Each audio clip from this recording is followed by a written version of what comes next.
me just adjust this.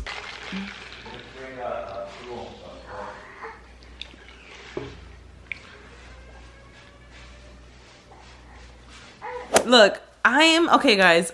Hi. It's been a minute. It's literally been almost 3 months. So if you're watching this and you're clicking in, you obviously saw the title. I'm a mother now. I had a baby. And if you follow me on Instagram and if you follow me on my vlog channel, then you're well aware that I had a baby. We get it, you had a baby. On my vlog channel, I documented basically like everything up until now. And I apologize that I have not been uploading much on this channel. In fact, I haven't uploaded it at all since I gave birth, girl. When I was pregnant, this is literally months before I gave birth, I always questioned myself, like, am I gonna do a maternity leave? Like, what's that gonna be like? Am I gonna take a break? And then I kind of just told myself, like, you know what? Just go with the flow, that when I was ready to get back into it, that I'd get back into it. And that's exactly what I did. My sister had posted a TikTok of me and then like our sisters and our siblings and with me with my baby. And there was a few people that were like, wait, she had her baby? Maybe there's people that follow me here on this main channel that don't follow me like on my other social medias. But yes, I did have my baby. My baby is almost 3 months old. Girl, where has time gone? This break that I took was, you know what? It doesn't even feel like I took a break. If I'm being honest, like, it doesn't feel like I took a break. It's just that, you know, we just became parents and we've been taking time with our newborn. Even if you're not online 24/7, like, you're not getting a break, girl. If anything, the first month I think is like the most tiring and you're getting used to like this new life. I still feel like we're kind of still getting the hang of things now, but I do miss this channel a lot. So I did promise you guys on Instagram literally like a month ago that I would tell you guys about my labor and delivery. So I'm gonna tell you guys about my labor and delivery today and also just catch you guys up to where we are today and how everything's going. Okay, so let's take it back. I had my baby on April 19th of this year. So right now, as I'm filming this right now, it is July 14th. My baby is literally gonna be 3 months in a few days. I don't know where time went. I don't get it. It's crazy how time flies when you have a baby. Like, for real, time flies by. I did get induced. I actually got induced at exactly 38 weeks. The reason I got induced was because I had gestational diabetes and my baby had been measuring big for a while. Like, my baby was measuring right on track in the beginning of my pregnancy. Towards the end of my pregnancy, it could have been a mix of the different stuff, genetics, my gestational diabetes. Although my gestational diabetes was pretty controlled my whole pregnancy, you know, although I did have my high readings towards the end, my numbers were never like crazy, but my baby did get really big. At 37 weeks, she was measuring roughly 8 to 8.5 pounds. My doctor told me roughly she would be a 9-pounder, and she was literally 9 pounds. So because we were reaching the end of the pregnancy, we're at 38 weeks, my sugar was like starting to get a little bit out of control just because we were towards the end of the pregnancy. So my doctor was like, you know, you're in a good spot. You're about to be 38 weeks with gestational diabetes. You know, there is different risks and you could get preeclampsia and just like a bunch of other complications that could happen towards the end of your pregnancy. So my doctor suggested, you know, we're in a good spot right now. You're healthy, baby's healthy. So why not do induction now instead of possibly hitting a complication towards the end? And then also my baby was getting big already. So if I would have gone to 40 weeks, my baby would have like 100% been 10 pounds. And I don't know if I would have been able to push her out. I don't know if I would have needed a C-section. The night before I got induced, I couldn't even sleep. Oh my gosh, the night before we got induced, you got induced. I'm giving you too much credit. The night before I got induced, the night before I got induced, we did the baby mama dance. Yeah, we did. I was dedicated. Like, if there was one video I wanted to do was the baby mama dance. And I remember thinking, I get induced tomorrow. We're doing this baby mama dance. And we had a lot of fun. We did a lot of pauses. If you watch the baby mama dance, it wasn't like one take. It was like cut. It was a lot of fun though. And actually really, I'm so glad that we did the baby mama dance because that was a lot of fun. The night before, I called the labor and delivery and I was like, so how's the situation with guests, like visitors, I didn't know what it was like because, COVID pandemic and all. I was actually so happy because the night before that I called, I had no idea that they were going to tell me this. But apparently, like, days before, the policies changed, and I was able to have my husband and 2 more people. And I was like, oh my gosh, this is amazing. So I told my mom, I told my sister. It was like the best news the night before I got induced. I was like, oh my God, they're gonna be able to be there. Oh my God. So April 17th comes around, and we're on our way to the hospital to be induced. We were so excited. I took all these pictures the morning of. I was like, oh my God, I'm getting induced. I was literally crying like a baby the morning of.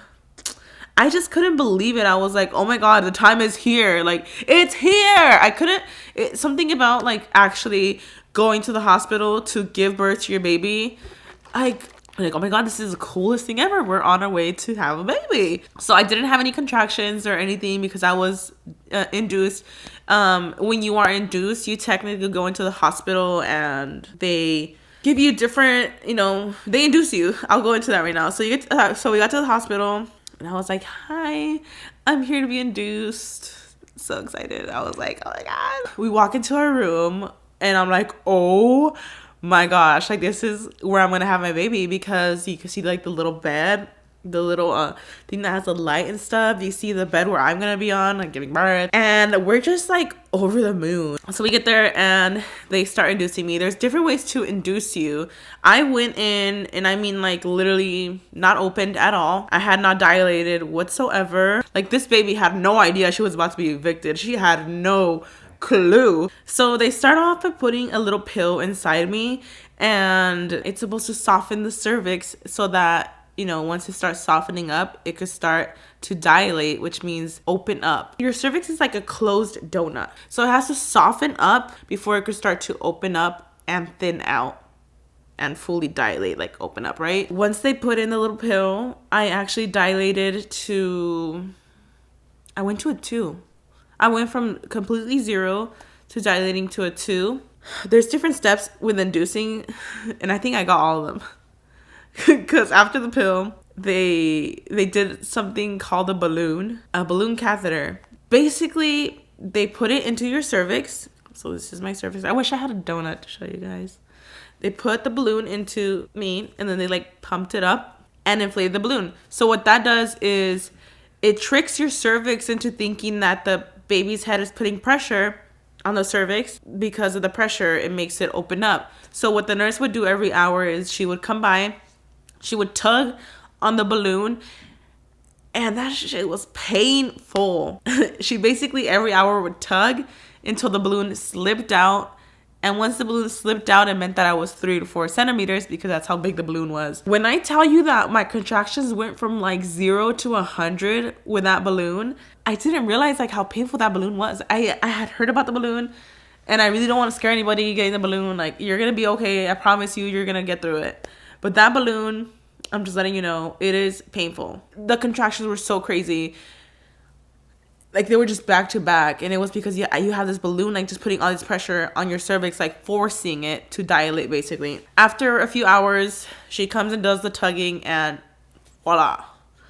Out comes the balloon, which now means I am 3 to 4 centimeters dilated. Oh, also while I was on the balloon, they started Pitocin. So Pitocin is a hormone that's made to mimic oxytocin, I believe. And oxytocin is what your body naturally produces when you're in labor, and that hormone is what causes you to have contractions. After the balloon was out, my contractions actually, like, they were very minimal. After that is when it started to progress really slowly. Because after hitting 3 to 4 centimeters, I was stuck there all night, I think. That night, I went to the bathroom and I wiped, and I passed my mucus plug. I was like, oh my God, I passed my mucus plug. I wiped, and at first I thought it was like a clot, and then I really looked at it. It was like a big, giant red booger. I told the nurse, and she said, that is my mucus plug. One step closer. After I passed my mucus plug, I feel like that's when my contractions really picked up. And they check your cervix every few hours, but there is times at night where you're like, yo, it's been 6 hours and nobody has checked my cervix. But then again, like, you know, they do check you and it's like you haven't really progressed much. So there's no reason for them to check every hour either. So morning rolls around. It's like 6 in the morning and I have not slept at all. Like, I barely have slept. I was so exhausted that I can't even put in words like how tired I was. And I remember thinking, wow, that was just one night. Because, you know, when you get induced, you can go up to 2 to 3 days. So I just remember being so tired and thinking, I hope today's a day. I really hope today's a day. They checked my cervix. I am 6 centimeters dilated. So somewhere between 7 p.m. at night, for going from 3 to 4 centimeters, all the way through the night and then up until morning at 6 a.m., I was 6 centimeters. I mean, 6 centimeters, you're going into active labor. And that is when I couldn't do it anymore. I don't even think I was 6 centimeters. I think I was 5 to 6. I'm not even sure I was fully 6 yet. And I believe I actually got my epidural at 7 a.m. April 18th, around 7 a.m. I'm like, okay, that's it. Like, I need the epidural. And they're like, okay, we're gonna call the doctor in. And they're telling me who the doctor is, who the anesthesiologist is. And they're telling me about how the epidural is gonna go and all. I'm not listening to anything they're saying. I'm just thinking like, okay, like, do it please now. Like, just do it now. You know, you get on the bed, they have you like sit up, like they elevate you. You can't move a muscle. And I don't know what it is about epidurals, but like, is it just me? Or what? Every video I've seen, in the middle of you getting the epidural, you're having contractions. And I'm like, well, of course you're getting contractions because you're in labor. But I remember watching videos and then people would get, you know, their epidural and they would always be getting a contraction in the middle of their, of the catheter going in. And that happened to me too. I remember sitting there and like, you know, they're going in with a catheter and I'm like having a whole ass contraction in the middle of them putting the epidural in. And I'm thinking like, why is this happening right now? Like, I can't move. Like, if I move a muscle, like, I could, like, you know, you have to stay still for this big old needle. I didn't even see the needle. You saw the needle? It was big. How big was it? I mean, it looked like this big. Rose didn't look like this. More. Oh my gosh. Like big. I don't get it. Like, I know they put the needle in, but then they insert a catheter. I do remember feeling like the catheter go in. Like, it was weird. And you feel like drips going down your spine. It is so weird. Something happened and I should have taken that as a red flag and I didn't. And now looking back, it makes sense. I remember feeling Raul, you're going to be like, what? I literally remember feeling the liquid a little bit more on the left side. I'm not kidding. Already? Like, it was not centered to my spine. Like, I remember feeling it like almost like drift this way. The liquid. Right off of like a centimeter. I didn't even think about it. I didn't think about it at all until I look back now and I'm like, that should have been a red flag. That should have been the biggest red flag because I'm about to tell you guys, you know, if you watch the video, you know that something went wrong with my epidural. I can't believe it. I'm like, oh my God. This is when everything went downhill. I was in excruciating pain and I was so happy that I finally got the epidural. I'm like, oh my God. Like, this is it. I got the epidural. I'm good.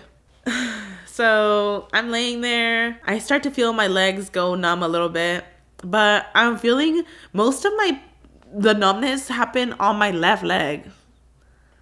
And I'm like, that's weird. Like, why is my right leg not going numb? At this point, I'm still feeling contractions. I'm still feeling them. And I'm like, I don't know what's going on. I tell the nurse, I'm like, how long is this going to take to kick in? They're like, oh, well, you know, you got to give it 30 minutes. And I'm thinking like, but one of my legs is numb, the other one's not numb. Whatever. I'm like, okay, I don't know. I've never had a baby before. I've never done this. Maybe they're right. It's going to kick in on both sides. They bring in another anesthesiologist because the one that did my epidural left. So this another guy comes in. I already knew what was happening at that point. I'm trying to tell them like, listen, like, help me, please. I don't know what's going on, but I'm feeling all the pain. So they put like a bigger dose. Like they put something into the IV where I guess it's like to help the epidural, to help with the numbing.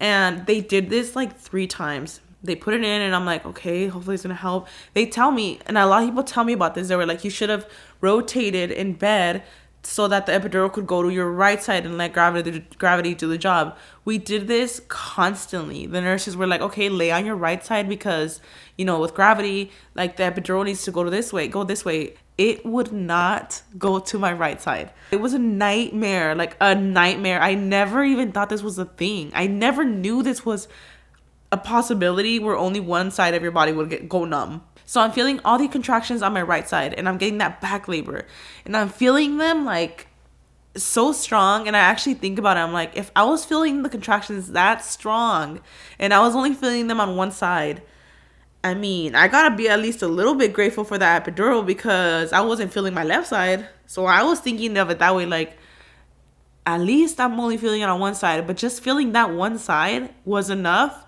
for me to be like miserable, literally crying of pain. So I can't imagine like feeling 100% of that. And then the Pitocin girl, like, oh, I really understand what people say when they say that the Pitocin contractions are the worst. Every other hour they would, bump up the epidural, to the point that at one point I asked the doctor, the anesthesiologist, I was like, is this safe to like keep injecting me with that stuff? Because like, I've been injected a few times already. Like, I would click the button and they told me keep clicking it in as much as you need to.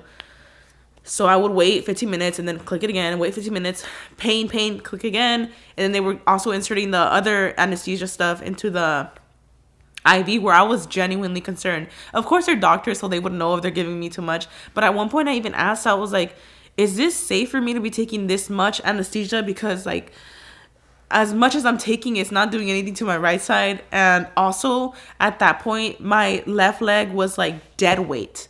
Like, complete dead weight. I'm talking, like, my leg wasn't there. Like, I could see my leg, but I didn't feel it. I couldn't even move in bed. Like, I was trying so hard to move. I could only move my right side, my right leg. This is once my sister and my mom arrived. They arrived soon after I got the epidural.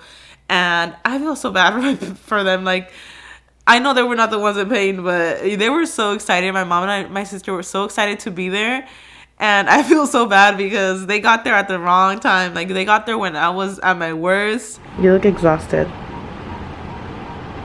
And my mom, she's a mom, so she was like stressed out for me, and she's like, where's the doctor? Like, what's going on? As hours are going by, you guys, literally what felt like forever. This was like all day, literally all day, because I didn't give birth until past midnight. So from 7 a.m. to, what was it like? This was like 15 hours, you guys, of me trying to like understand what the heck was going on with my epidural. Like, it was an entire day of them continuing to try to like, the anesthesiologist trying to help with my pain. And even they were apologetic at one point. Like, I'm so sorry that this is happening right now. Like, they told me that it was a really rare thing that happens. And unfortunately, like, it's just something that happened. I don't think the epidural necessarily failed. I think it was placed in a way where, girl, I don't even know if to blame myself or what. Like, was I not, like, still enough when they were doing it or what? I felt that I was, like, and at one point my doctor just suggested, we could reinsert the catheter and, like, redo the epidural. And I was like, redo the epidural? Like, the option was to remove it and, like, put it back in. Like, redo the epidural. I know I was in excruciating pain, but something about redoing the freaking epidural, and there was a chance that it might have not worked again. I just accepted that I was about to be in a lot of pain, and I just had to suck it up, and that once she would be out, it would go away. Then it's, like, 7 or 8 p.m., and I remember them checking me, and this is after like begging to please check my cervix, because at that point I was feeling a lot of pressure, and I felt that the baby was gonna come. Like, I felt like the need to push. And of course I tell my mom, and I'm telling my mom that I feel pressure, that I need to poop, and that I'm in a lot of pain. And this is when my mom's like, start pushing. Like, this is not even in the vlog, you guys. Like, this is my mom telling me, like, you need to push.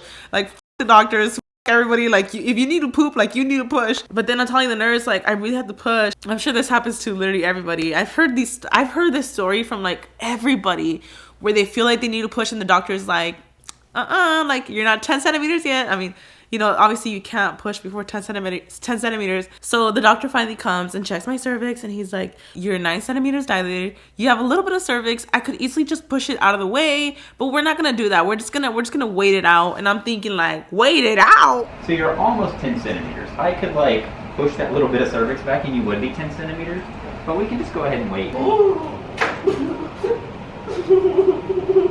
Does nobody see like how much excruciating pain I'm in? You're telling me that you could just move that little piece to the side, but you're not gonna do that? You're not gonna do it. That was at 7 p.m. So for the next few hours, I'm still in pain. But at this point, I don't even know, guys. Like, I can't even tell you like what I felt in that moment, because from that point forward, it was so much pain that it was just me begging Raul for anything. I was just like, Raul, please get the doctor in here now. This is from me going to 9 centimeters to 10 centimeters. So that's when I was in excruciating pain. I can't even explain the pain to you guys. I'm not trying to scare anybody going into labor. And hopefully if you do get an epidural, the chances are very slim that this is going to happen to you. Just letting y'all know, it's very slim. Don't worry. Like, it's probably not going to happen to you. There is people that have told me like that the same thing happened to them, where the epidural for some reason it only worked on one side, and it is possible, but I wouldn't worry too much because I heard it's really rare. I'm really hoping that this is the only time this ever happens, and that hopefully it doesn't happen again in any of my other like pregnancies or deliveries, because I do want to have more kids, but I really hope I have a smoother labor. But 10 p.m. rolls around, and at this point, again, I'm begging to get my cervix checked. The doctor comes in, the doctor in residence comes in, and he's like, okay, we're gonna check your cervix. And he even tells me, he's like, what's your favorite number from 1 through 10? I didn't even know what he was doing when he said that. I was just like, I don't know, 7. He's like, how about 10? What's your favorite number between 0 to 10? 7.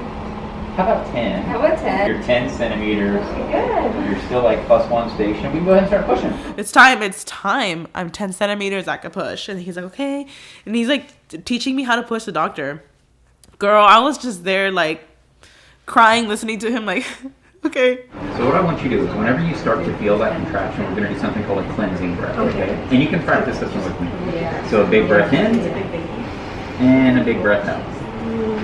That's just kind of you telling your body that you're about to put in some work, okay? Yeah. I'm doing like practice pushes for like a good half hour. This is 10 p.m. at this point. And I'm pushing and I'm pushing and I'm pushing. And I just feel like there's no progression. Like, I'm thinking after at least 30 minutes, the baby's out, right? Like, I know this, everybody pushes for different times. But I'm pushing, an hour has gone by.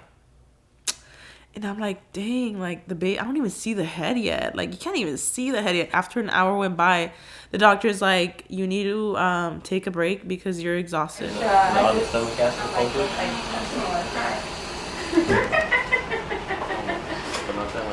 you see? Like, I was so tired, and I think they could see it in my face that like I didn't have it in me to like have a baby at that point. So I do take a break. So we get back to pushing about half an hour later. I've drank some water, I've taken a nap, and we're back to pushing. 4. Push. Straight down here. 6, 7, 8, 9, 10. Great job. Maybe like 10:30, 10:45 at this point. Pushing. Very little progress happening. I'm actually thinking at this point, I'm gonna need a C-section. I mean, how much can I push for? I even had a moment where like I told my mom, I was like, I can't do this.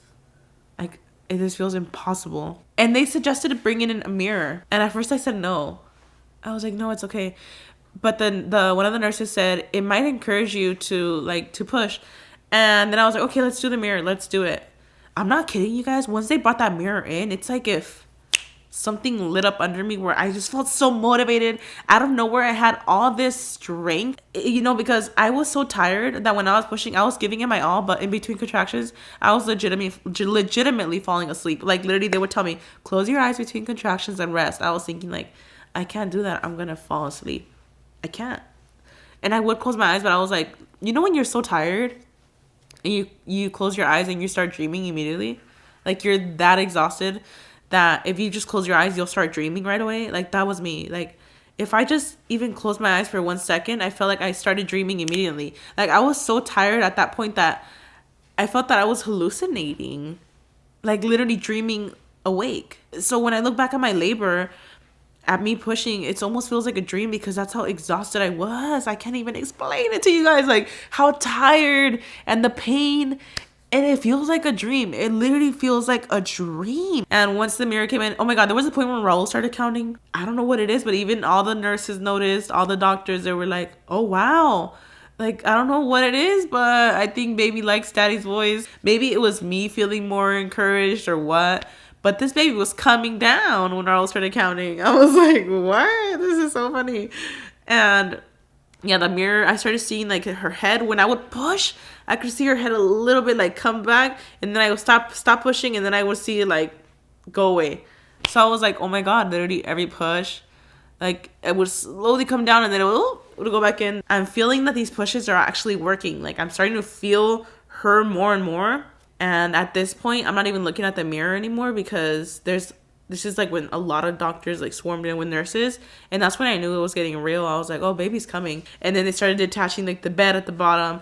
And then like a bunch of nurses swarmed in and I was like, oh, what's happening? In between contractions, I was like, oh my God, this is so weird. Like, I literally felt her. Feeling a lot of pressure. You can feel pressure burning, baby. The baby's kind of like bulging out.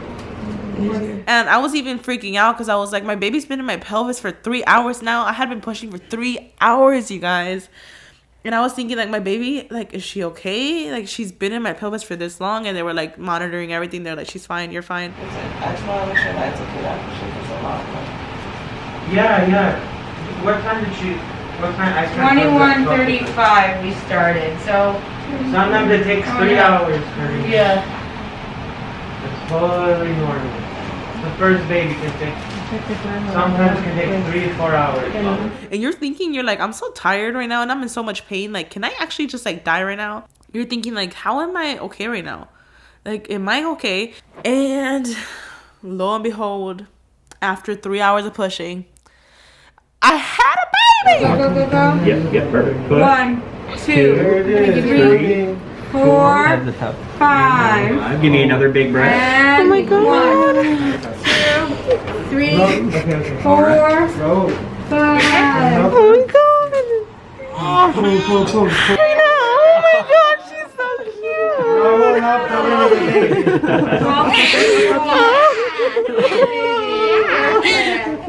At 12:34 p.m. At 12:34 a.m. I pushed out my baby.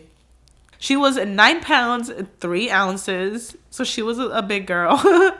And I just remember everybody, like all the nurses, like, you're such a big girl. Like they would tell her that. You are a big girl. Yes, you are. You're a little sticky, baby. And I just thought it was the cutest thing ever. I was in bliss.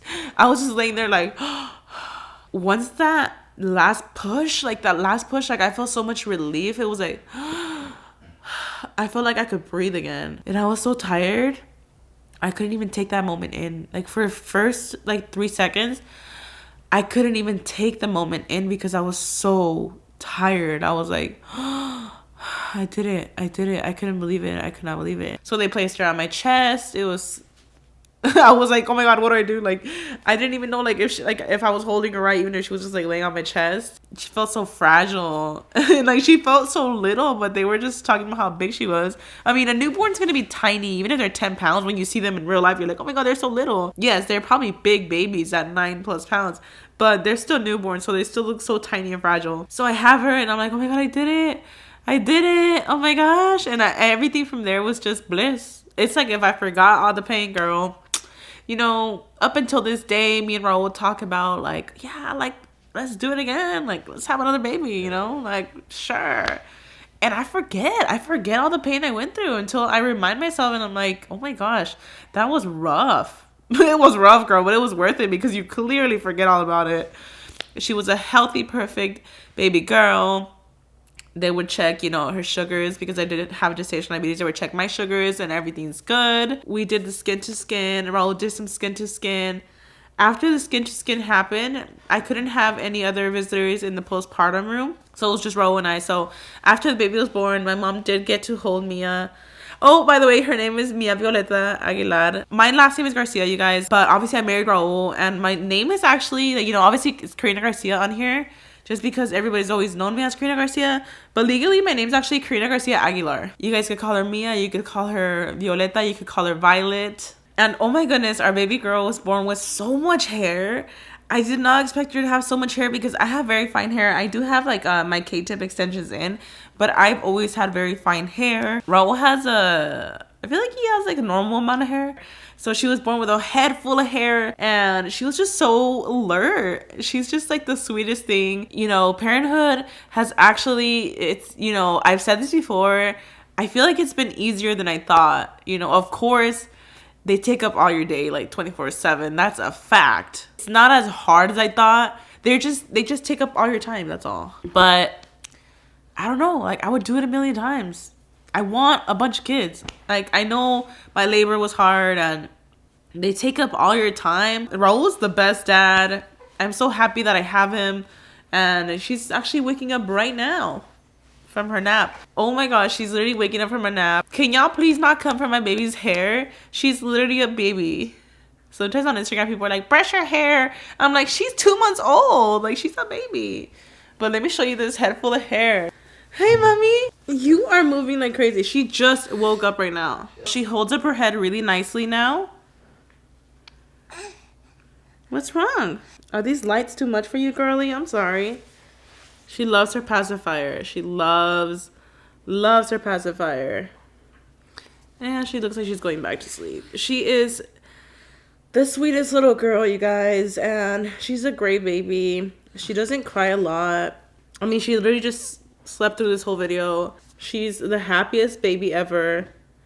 I tell her all the time, I'm like, I don't know if this is all babies, but like she's always smiling. Oh my gosh, and she looks just like her daddy. I feel like I gave birth to Raul. People say she sometimes looks like me, but I think most people could agree that she looks like her dad. Look how much hair she has, you guys.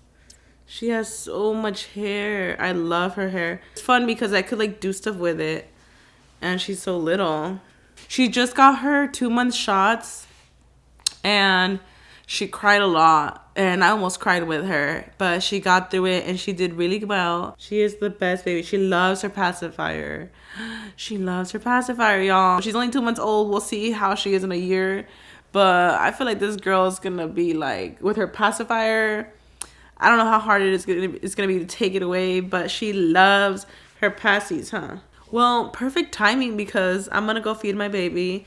But everything has been great, you guys. I mean, I honestly could not have asked for a better baby. She's such a good girl. I can't believe I'm a mom. Like, that is just crazy, you guys. And I can't wait to have 100 more. I'm just kidding. No, I do want more though. I don't know when I'll have my next one. But I do want more babies. And hopefully they're as good as her. But anyways, thank you guys so much for watching. I hope you guys enjoyed this. And I will see you guys in the next one. It was really good catching up with you guys. And I hope to see you guys very soon. I'm going to go feed my baby now. Bye.